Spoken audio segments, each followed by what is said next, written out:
Bienvenue sur Africa 24 dans cette nouvelle édition de l'Africa Tonight. Voici les titres de l'actualité. La démission de Vidi Chimanga en République démocratique du Congo. Le conseiller stratégique du président Félix Tshisekedi a présenté sa démission ce 16 septembre en cause un scandale qui a d'ailleurs fait réagir la présidence. Le port de San Pedro s'agrandit en Côte d'Ivoire. Un deuxième terminal d'une superficie de 13,8 hectares a été inauguré. Et puis la fin de l'épidémie de maladie à virus de Marburg au Ghana.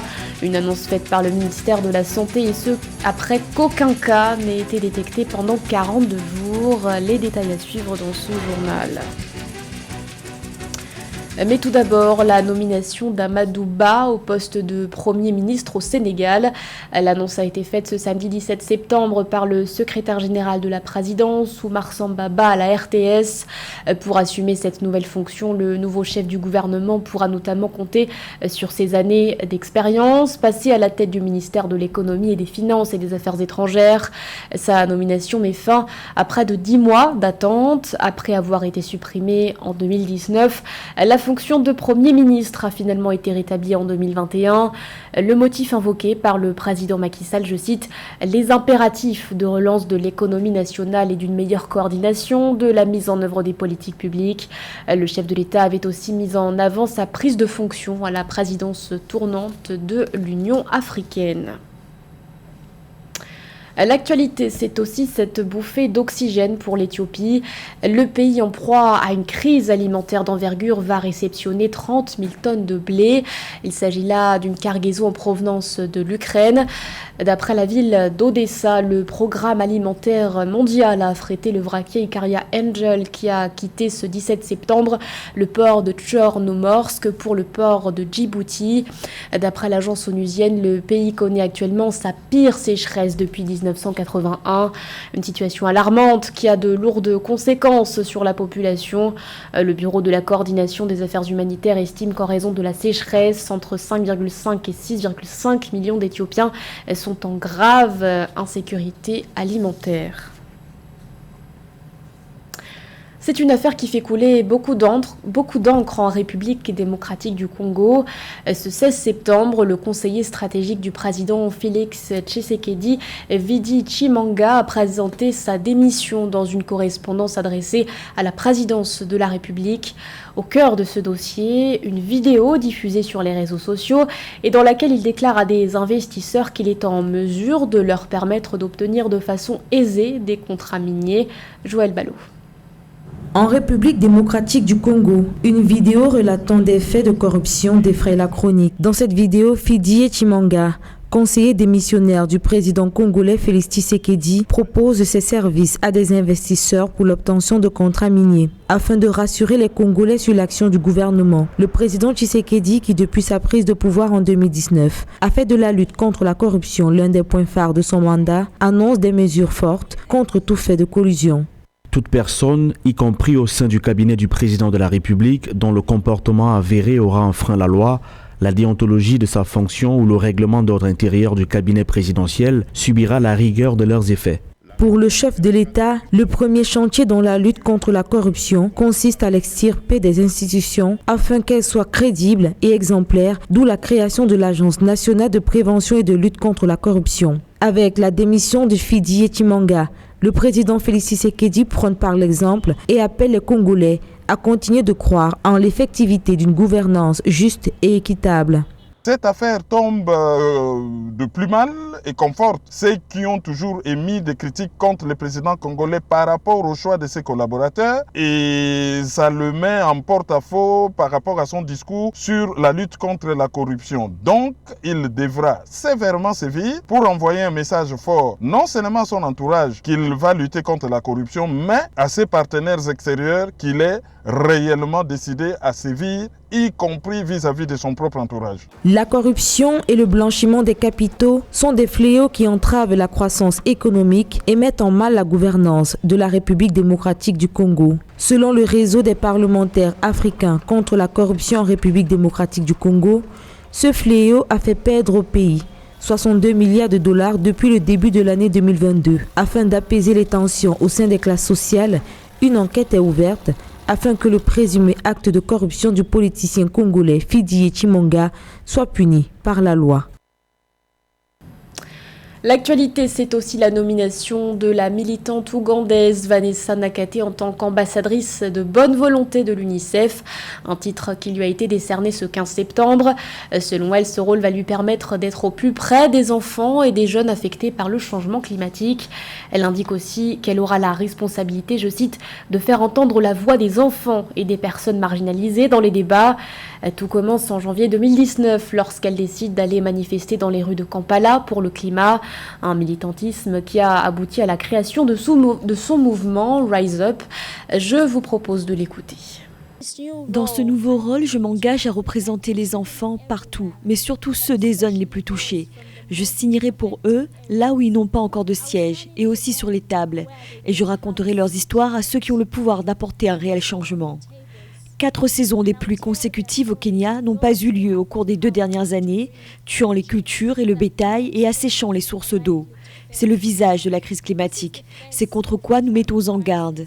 La situation d'urgence actuelle dans la Corne de l'Afrique prive les enfants d'un repas, d'eau potable et d'un accès à des services de santé vitaux.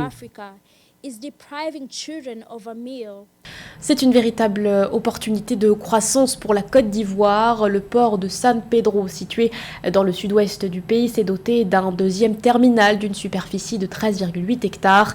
Exploité par la société Arise Ports and Logistics, l'infrastructure a été inaugurée ce 14 septembre.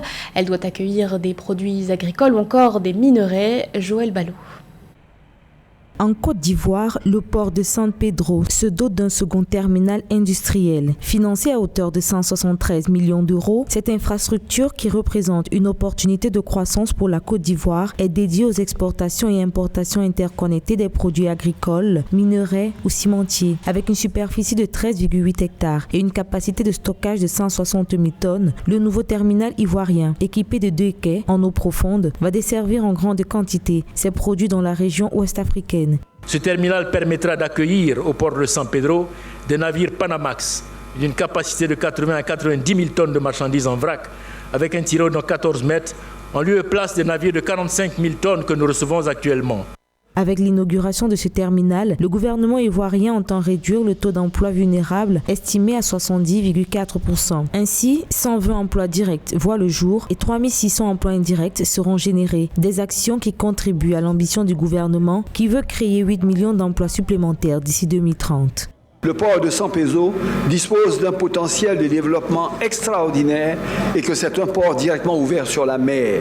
Il offre des conditions d'accès nautique les meilleures et tout cela le prédestine à être l'un des plus grands ports africains de transportation, de transbordement et d'exportation de produits agricoles, minéraliers. De par sa position géostratégique, ce terminal à la pointe de la technologie vient soutenir la croissance des économies locales, créer des emplois et transférer ses compétences à la main-d'œuvre nationale. Rappelons que depuis 2021, le gouvernement ivoirien attribue 20% des exportations de cacao aux opérateurs nationaux, une action qui vise à réduire le monopole des multinationales et favoriser les produits fabriqués localement.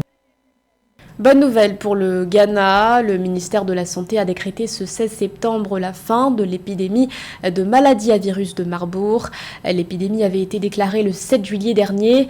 D'après l'Organisation mondiale de la santé, c'est la première fois que cette fièvre hémorragique était détectée dans le pays. Paul-Marcel Mayaki. Les autorités sanitaires du Ghana ont déclaré le 16 septembre 2022 la fin de l'épidémie à virus de Marburg après 42 jours sans que personne ne soit testé positif. C'était la première fois que cette fièvre hémorragique était détectée au Ghana, qui a confirmé un total de 3 cas, dont 2 mortels, dans le cadre de cette épidémie déclarée le 7 juillet 2022. Disease has been implemented during the 42 days following the last.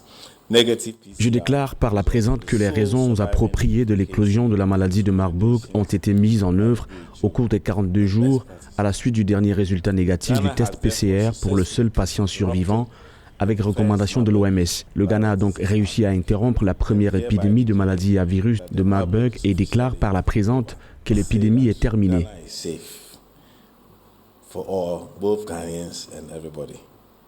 Au début de l'épidémie, les autorités sanitaires ghanéennes, avec le soutien de l'Organisation mondiale de la santé et d'autres partenaires, ont rapidement déployé des mesures de contrôle de l'épidémie et renforcé la surveillance de la maladie, le dépistage, le suivi des contacts et les soins cliniques pour ralentir la propagation de la maladie et mieux protéger les populations. Au total, un échantillon de 198 personnes a été testé négatif au virus lors de sa première apparition au Ghana.